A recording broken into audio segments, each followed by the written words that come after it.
Hi guys, samahan niyo ako at magugupit ako ngayong araw ng aking toy poodle.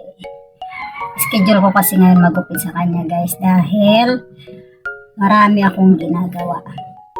Ayan, ay nag-umpisa na kami guys. Tingnan niyo itsura niya.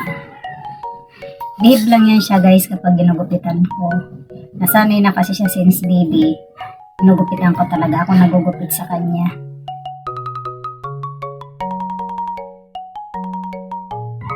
Alam nyo guys, simula nang ako nagugupit sa alaga ko, napakalaking tipid dahil yung ibabayad namin sa pagpapagupit sa kanya sa vet,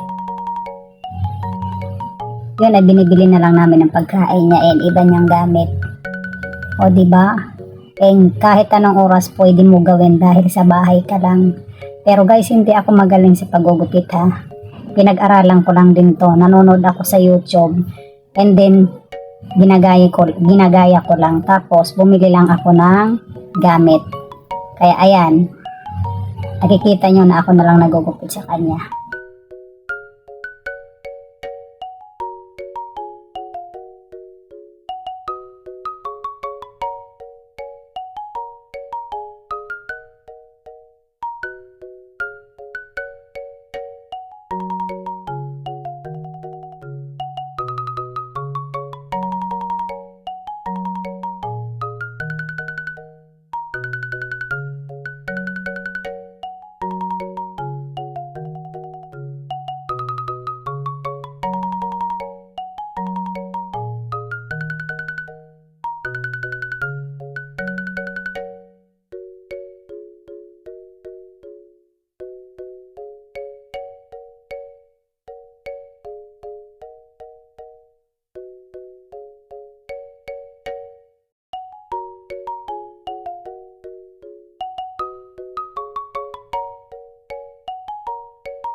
Tapos na kami magupit guys. Ayan lang. Bye bye. Thank you so much.